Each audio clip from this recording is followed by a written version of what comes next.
Salut la gang! Stéphanie Prince dans sa bibliothèque. Aujourd'hui, on fait un nouveau wrap-up de mes lectures et ça va être un wrap-up un peu spécial parce que ce sera des lectures que j'ai fait soit en audio, soit en numérique. Par numérique, je veux dire sur ma nouvelle liseuse. Liseuse que je n'avais pas avant Noël. Ma belle-mère et mon beau-père ont décidé de me surprendre avec une fabuleuse liseuse. J'ai une Kindle. Moi qui est accro à la collection de livres. Ça fait longtemps que je voulais une liseuse, mais je doutais énormément. Mais ça a été une sacrée réussite, tellement que maintenant, quand je prends un livre, je me sens un peu paresseuse. Je suis comme, faut que je le tienne. Donc voilà, c'est de ce que je vais vous parler aujourd'hui. En attendant, ceci.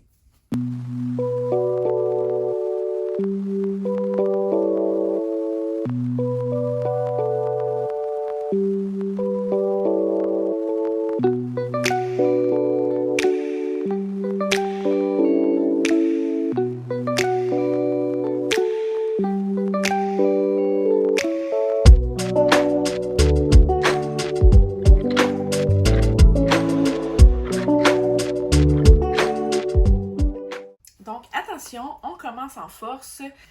L'une de mes premières lectures sur ma liseuse, c'est Hunting Adeline de je ne sais pas qui. Et ça a été, ma foi, un coup de cœur, mais faut vraiment être avisé que c'est de la dark romance. Puis c'est pas des choses acceptables dans la vraie vie, ok? On le sait, ceux qui lisent de la dark romance, vous le savez aussi. C'est malaisant. Pour vrai, on n'est pas dans le consentement, là. Fait que c'est ça. Il y a certaines scènes qui me mettaient très, très mal à l'aise, mais dans l'ensemble, c'était fucking bon! J'ai adoré la construction des personnages. En fait, c'est une fille qui se fait stalker par un homme, fait qu'elle se fait suivre, puis tu sais, des fois, il dépose des roses dans sa maison, mais genre sa maison est barrée, là. Fait que bref, en plus de ça, t'as le stress de, ben voyons, tu sais, ils rentrent pareil, puis elle est jamais tout seul chez eux, puis fait que c'était vraiment quelque chose. Ce que j'ai aimé dans la construction des personnages, c'est que le D-Stalker, là, le méchant, là, c'est aussi un sauveur.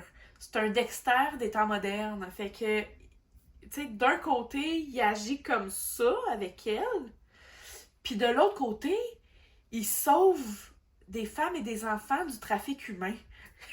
Comment tu peux le détester?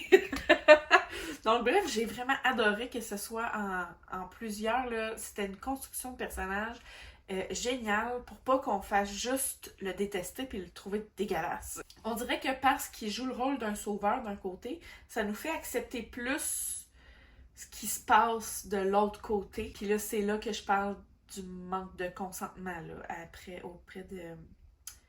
Il l'appelle sa Little Mouse. Là. Je l'ai lu en anglais d'ailleurs. Donc en gros, pour comprendre comment les gens sont capables de lire ça et de trouver ça bon, je pense qu'il s'agit de comprendre aussi le fantasme du viol, c'est quoi. Parce que c'est quelque chose qui existe.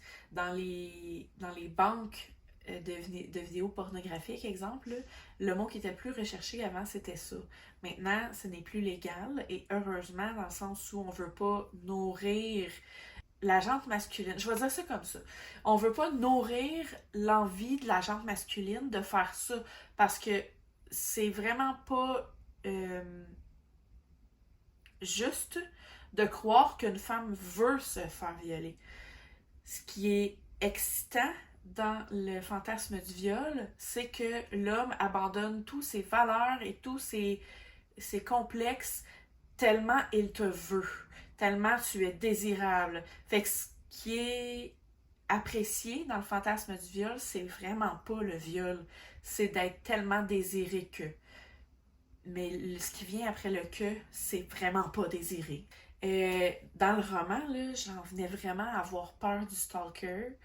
Parce que de la façon qu'il la suit, là, les seuls romans qui m'ont fait peur dans la vie, là, C'est Donato Carisi, le chuchoteur, et sa suite, je m'en rappelle plus du titre, et Intensité de Dean Koontz. Si vous ne connaissez pas cet auteur-là, d'ailleurs, c'est à découvrir. Puis Intensité, mon Dieu, m'avait vraiment marqué. Et j'ai ressenti exactement la même peur. J'étais aussi terrorisée que dans ces livres-là. Pour vrai, pour que j'aille peur, ça m'en prend beaucoup dans un roman. Puis là, my God, j'étais terrorisée. Puis plus on évolue dans le roman, plus on commence à avoir peur quand il est pas là. Ah, mon Dieu, c'est vraiment construit d'une main de maître, cet auteur-là, là, pour vrai, là. Donc, notre confiance en lui se développe en même temps que la confiance qu'elle a elle-même en lui. On en est rendu à comprendre qu'on sait qu'il ne fera pas de mal, même si on n'accepterait pas ce qu'il fait. Donc voilà, moi, ça a été un véritable coup de cœur. Je suis partie dans d'autres lectures après parce que j'avais, on va dire, des lectures obligatoires, là. C'est mes fameuses lectures de Shades of Magic parce que j'ai reçu un service presse de Threads of Power. Donc, je veux absolument terminer ça, mais pour vrai, le deuxième tome, ça se lira pas l'année prochaine, là. C'est éminemment, là, vraiment bientôt. Ensuite, j'ai lu Girl Alone, qui est un thriller qui a été téléchargé sur ma Kindle par mon copain. C'est pas un livre que j'aurais mis dans ma liste, honnêtement. Mais là, je venais de l'avoir, j'avais pas d'autres livres, fait que je me suis dit, bon, je vais lire celui-là. Mais avoir su que j'allais acheter Hunting in the Lane, j'aurais... En tout cas, bref. Parce que ça n'a pas été un coup de cœur. Girl Alone, en gros, on m'a bien eu, mais j'ai pas aimé la fin. Fait on dirait que la surprise a comme été dans le vide, là. Les personnages étaient intéressants, mais très clichés. C'est des choses qu'on a déjà vues. Tu sais, la rookie, la nouvelle qui arrive, puis la femme... la femme d'expérience qui travaille, mettons, au FBI, ça fait très longtemps. Puis t'as la petite nouvelle qui arrive, puis qui connaît pas trop grand-chose. Tu sais, j'ai trouvé aussi cliché que c'est un traumatisme de son passé qui l'a amené dans cette carrière-là. C'est répétitif, là. C'est des choses qu'on voit vraiment souvent. Et de plus, j'ai trouvé l'intrigue aussi très cliché. Donc, Girl Alone, c'est une série avec... je sais pas si c'est Girl avec d'autres qualificatifs, mais bref, je les lirai pas. Ça m'a pas assez intéressé. J'ai mis genre 3 étoiles sur Goodreads. Pour moi, ça n'a pas été une réussite. Girl Alone, on passe. Ensuite, j'ai lu Mr. Big d'India Desjardins. Ça a été un livre vraiment intéressant. C'est un essai, donc ce n'est pas un roman. On faisait beaucoup référence justement à Mr. Big qui est dans Sex and the City, mais je n'ai pas écouté cette série-là. Fait que, disons que au moins je me sentais pas perdue parce qu'on nous mettait en contexte, mais les nombreuses références à ça, je me perdais un peu, là. Pas que je me perdais, mais ça me perdait. J'ai trouvé ça intéressant, par contre, qu'on parle du conditionnement et de la désensibilisation auprès des femmes sur des comportements qui ne devraient pas être acceptés. Puis tu sais, je viens juste de vous parler de Hunting in the Lane, là. J'ai lu les deux en même temps, là. J'en lisais un en audio, puis un en numérique. Là, c'est vrai, là, Mr. Big, c'était en audio. Puis je dois avouer que plus on voit des choses agressantes pour les femmes, plus on s'habitue à les voir et plus ça devient une certaine normalité. C'est là qu'on doit briser le cycle. Malheureusement, je peux pas... comment je peux dire ça? Je peux pas prêcher pour ces paroles-là parce que je continue d'en lire. Mais est-ce que ça m'a fait réfléchir? Oui. Est-ce que c'est le genre de roman, les romans où les femmes sont maltraitées, là, que j'aimerais que mes filles lisent? Non, vraiment pas. J'ai apprécié par exemple que India s'arrête sur les deux côtés de la médaille parce que autant elle voit Mr. Big comme l'homme manipulateur qui va, qui vient, mais genre aussitôt qu'elle se vire de bord, il recourt après, mais aussitôt qu'elle le regarde, il s'en va. Tu sais, un jeu de chat et de souris, là. En fait, le côté positif qu'elle voyait dans l'histoire, c'est que les femmes sortent du cadre traditionnel. C'est plus des femmes qui restent à la maison avec les enfants, ce sont des femmes qui vont travailler. Puis bien que les deux soient acceptables aujourd'hui dans notre société, dans le temps, c'était moins acceptable de sortir et d'aller travailler. Donc les femmes se libèrent du rôle traditionnel. Elle a apporté aussi des informations que je n'avais pas, puis qui m'ont vraiment, là, je suis tombée sur le cul. Elle rapportait que dans les productions cinématographiques, il y a beaucoup moins de romances.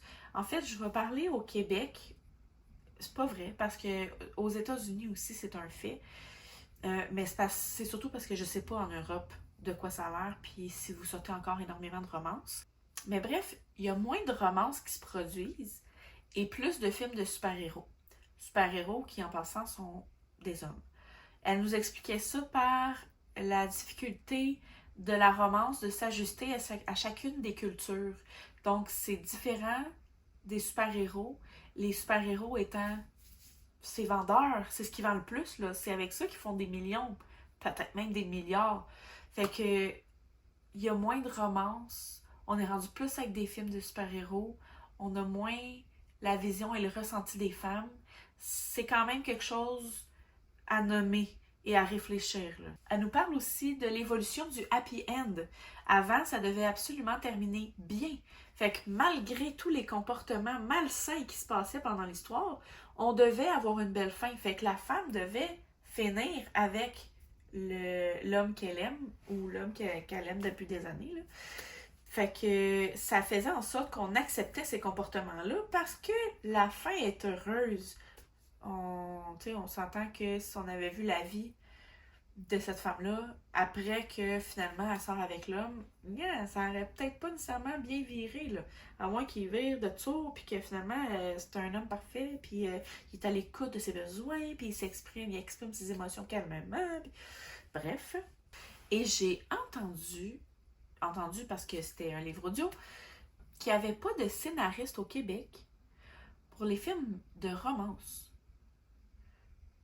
Bon, je sais pas si vous faites le même trajet que moi, là, parce qu'on parle de littérature, de livres et tout ici, là. Mais pourquoi qu'aux États-Unis, ils sont capables de faire des séries, des films, retirer des romans? Pas retirer, mais bref, qui partent des romans. Pourquoi on fait pas ça au Québec? Je comprends pas. Il y en a des bonnes autrices au Québec qui écrivent de la romance, là. Il y en a beaucoup, là. Mais pourquoi qu'on fait pas juste scénariser un roman? Il est déjà écrit, là. Je veux dire, l'histoire est déjà là. Et je comprends pas. Je pense qu'au Québec, on a de la misère hein, avec le droit d'auteur. C'est difficile. J'entendais... c'est pas le cas de tout le monde, là, heureusement, mais j'entendais des professeurs qui se plaignaient de devoir aller remplir le mini-formulaire de droit d'auteur pour les œuvres qui parlent en classe. Mais imagine si tu devais les remplir, ces formulaires-là, avant d'utiliser les œuvres desquelles tu veux parler. T'aurais pas le choix. Là, au Québec, elles ont le choix. Fait qu'il y en a plein qui le font pas. Parce qu'ils n'ont pas le temps. Je comprends la charge, là. Ils ont vraiment une grosse charge au Québec. Là. Pourquoi je suis rendue à parler des enseignantes? Mais bref, je sais que les enseignantes ont une vraiment grosse charge. Mais le droit d'auteur ne devrait jamais être optionnel. C'est obligatoire. On s'entend, là? Fait que, bref, c'est pour ça que je dis qu'on a de la misère avec les droits d'auteur au Québec. Je me demande si c'est pas encore ça, l'histoire de on n'a pas de scénariste de romance au Québec. Parce qu'on en a en tabarouette des bonnes romances au Québec qui sont écrites, là. C'est juste qu'il faut les scénariser. Pourquoi il n'y a pas de demande? Là, c'est à voir, là. Je sais pas. On est rendu tous sur Netflix à écouter des affaires américaines. C'est peut-être ça. J'ai lu aussi Cendrillon, qui est un conte interdit, écrit par Sylvain Johnson. Ça fait longtemps que je n'avais pas lu un conte interdit aussi bon. Ça a été vraiment choquant, là, mais c'est ça un conte interdit. Puis c'est ce qu'on apprécie des contes interdits, c'est que justement c'est sombre, puis c'est ça, c'était quelque chose. Il y a des bouts qui m'ont traumatisé un petit peu, là. J'ai vraiment aimé que les personnages féminins, c'était des personnages féminins forts et indépendants.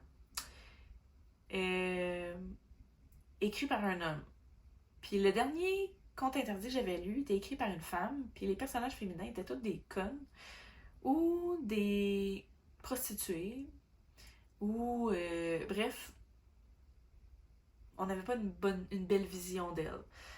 Puis là, ben c'est ça. J'ai été vraiment contente, agréablement surprise. On est vraiment rentré en plus dans la tête de la tueuse. Puis pour vrai, certaines fois, là, j'étais carrément horrifiée. Ceci dit, j'aurais aimé qu'on nous explique plus le comportement de Cendrillon. J'ai trouvé qu'on a passé rapidement sur l'histoire de pourquoi elle est rendue comme ça.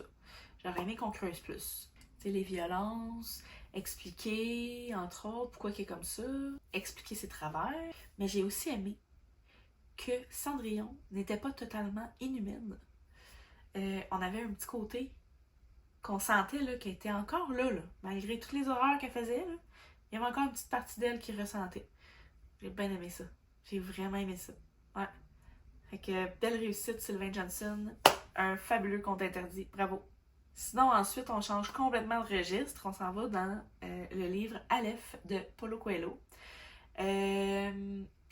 Ça m'a rappelé pourquoi j'aimais autant Paulo Coelho. Quand j'ai terminé le secondaire, à 16-17 ans, je lisais énormément de Paulo Coelho. J'ai une amie qui m'avait fait découvrir L'Alchimiste. Et ensuite, j'ai enfilé un après l'autre. Un de mes préférés, c'est Véronica doit mourir. J'aime tellement les réflexions que cet homme apporte dans sa littérature. Pour vrai, si vous ne lisez pas ça de Paulo Coelho, lisez au moins des audios. C'était bien. Aleph, j'ai bien aimé. Pas mon préféré, mais il y a plusieurs passages que j'étais « Oh mon Dieu, c'est beau! » Fait que tu sais, c'est le genre de choses qui te fait réfléchir, tu sais. Aleph, en gros, ça veut dire un genre d'illumination, une catharsis, là, tu sais, un moment où c'est comme si tu comprends quelque chose, puis que là, tout est éclairé, puis bref, c'est un peu de ça qu'il s'agissait. Cependant, il faut faire attention, il y a certaines valeurs qui ne seront pas partagées par toutes. Le personnage, puis pour être honnête, je sais pas si c'était un essai ou une autobiographie, autofiction. Bref, je sais pas. Mais c'était un auteur qui partait en train puis qui faisait plusieurs arrêts à plusieurs pays, villes. Puis il rencontre une femme, puis il vit l'Aleph avec cette femme. Mais, tu sais, genre, il va jusqu'à l'embrasser, puis il la voit nue. Fait que, tu sais, il n'y a pas eu... Pour moi, il y a eu une tromperie, là. Mais dans le roman, ça n'a pas l'air d'être compris comme ça. Le narrateur, en gros, réalise ses rêves, puis à un moment donné, ben, il atteint un genre de néant. Parce que c'est fait. Il reste quoi après? Donc, c'est un roman qui parle d'infidélité, de réincarnation. C'est pas quelque chose en quoi je crois, mais j'ai quand même trouvé ça intéressant parce que, bon, j'en entends souvent des histoires de réincarnation, mais là, j'ai aimé où est-ce qu'on est allé. J'ai vraiment aimé ça. Donc, voilà, c'est pour Aleph. C'était vraiment une belle lecture. Je vous encourage à découvrir cet auteur-là. Enfin, sincèrement, je pense pas que vous allez être déçus.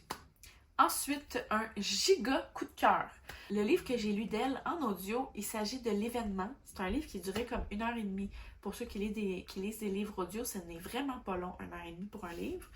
Je dis 1h30, mais c'est peut-être un peu plus, là, 1h45. Bref, c'était un ouvrage féministe qui parle d'avortement. C'est un livre écrit par une femme sur les femmes. La plume est magnifique. On parle aussi de sexualité de la femme. Et par cette entremise-là, on va parler de dénonciation. J'ai comme l'impression qu'on nous a amené à réfléchir et à penser que si on parle et qu'on nomme l'avortement, c'est le soutenir. Puis les gens, ils n'aiment pas ça, hein? S'afficher dans leur politique, dans leurs idéaux, dans leurs valeurs. Surtout s'afficher féministe. Encore aujourd'hui, je trouve que c'est encore très méconnu le véritable féminisme. Les citations, les images métaphoriques dans ce livre-là, c'était beau, là. Il y a une des citations que j'ai nommée tantôt qui est, pas tantôt, mais dans mon vidéo de présentation. Avoir vécu quelque chose nous donne le droit de l'écrire. C'est d'ailleurs une de mes dédicaces dans le roman que j'ai écrit moi-même. Ensuite, l'expression « faiseuse d'ange », parce que l'avortement, c'était pas à l'hôpital dans le temps, hein? C'était tu t'en vas chez une madame qui va t'arranger ça. Elle va faire le mieux qu'elle peut, mais il y a des risques. Puis, bref, faiseuse d'ange. C'était... L'expression est belle. Et j'ai des frissons devant la dernière citation. Ce texte m'appartient plus, comme mon corps devant le médecin. Avez-vous déjà entendu parler de violence obstétricale? J'ai eu 7 enfants, hein, fait que j'en ai vécu beaucoup de violences obstétricales, des choses qui passent pour normales alors qu'elles ne le sont pas. Donc, dire que le texte ne lui appartient plus, comme son corps devant le médecin, wow! Faut être une femme pour avoir vécu ça. C'est un propos très féministe, mais c'est rare que les hommes vont perdre le contrôle de leur corps face au médecin. C'est pas rare qu'en accouchant, là, il y a un médecin qui rentre dans la salle et qui vient directement dans ton entrejambe. Tu sais même pas son nom, tu sais pas c'est qui, tu sais même pas qu'est-ce qu'il vient faire. Ça, c'est une méchante violence obstétricale. Bref, puis ça, il y en a plein, là. Je veux dire, des interventions qui n'ont pas été proposées puis qui se font faire d'office. C'est des violences obstétricales parce que c'est dans tes droits de savoir qu'est-ce qui se passe avec ton corps. Ton corps! En tout cas. Donc bref, voilà, c'est un méchant coup de cœur pour l'événement. Ma dernière lecture dans ce wrap-up, il s'agit de My Dear Fucking Prince de Casey McQuiston.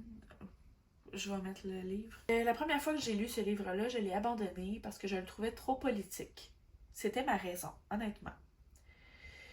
Puis là, j'ai trouvé en audio sur Prêt numérique, donc c'est pour les Québécois, c'est une plateforme de prêt de bibliothèque, mais numérique. Donc des livres qu'on peut lire gratuitement. Puis je l'ai trouvé en audio, fait que je l'ai lu en audio. Puis je l'ai recommencé du début parce que j'avais peur de ne pas me rappeler de détails importants, etc. Puis comment ça, j'ai pensé que c'était trop politique? Il n'y avait pas tant de politique que ça, là, voyons. En tout cas, je sais pas. Sûrement que j'avais trouvé vraiment le livre très long, là. Donc j'ai trouvé que les personnages étaient vraiment intéressants. C'était vraiment des personnages réalistes. Ça, j'ai vraiment apprécié. Ça aurait vraiment pu manquer de réalisme, mais l'auteur a vraiment fait un bon travail. C'était une très belle histoire d'amour. Il y a du spicy dans ce roman. Et c'était ma première romance MM, donc homme à homme. J'ai rien d'autre à dire que j'ai apprécié. J'ai vraiment aimé ça. Je dis que c'était ma première romance, mais j'ai lu des romans graphiques, Heartstopper. Mais voilà, en roman, là, c'était ma première romance masculine. Malheureusement pour moi, ça n'a quand même pas été un coup de cœur. C'était bon, mais j'ai trouvé que le roman était vraiment long. Puis j'ai trouvé qu'il manquait un peu de réalisme au niveau du peuple. Autant les personnages étaient très bien construits, au niveau du peuple, quand il y a des annonces où il se passe des trucs, j'ai trouvé que le peuple, il n'aurait pas réagi de même, là. Je trouvais ça... Ouais, je trouvais ça trop facile. Il y avait comme pas de nuances dans la réaction du peuple, alors que c'est clair qu'il y aurait eu des nuances, là. C'est pas tout blanc ou tout noir. Il y a toute une zone de gris, puis ça n'a pas été abordé. J'ai trouvé ça un peu dommage. Cependant, je comprends que c'était une romance, puis qu'on voulait que ce soit beau, puis... Fait que, tu sais, je comprends, mais je pense que moi, je suis une fan de réalisme. J'aurais vraiment aimé qu'on mette une touche de réalisme dans l'érection. Mais sinon, voilà, c'est mon avis pour My Dear Fucking Prince. Alors voilà, c'est terminé. J'ai terminé mon wrap-up de lecture numérique et audio. N'oubliez pas, si vous avez aimé la vidéo, de cliquer j'aime et de vous abonner avec la petite cloche parce qu'il va y avoir des vidéos à chaque semaine. Et je vous invite à me dire en commentaire le dernier coup de cœur que vous avez eu. J'aime ça échanger avec vous sur vos lectures aussi. Donc, si jamais vous en avez lu aussi que j'avais dans ma liste, ben dites-moi, avez-vous eu le même avis que moi? Est-ce que vous avez aimé ça, vous? Est-ce que vous n'avez pas aimé ça? Je suis bien curieuse de savoir ce que vous avez pensé de tout ça. Donc voilà, je vous souhaite une excellente journée et on se voit la semaine prochaine.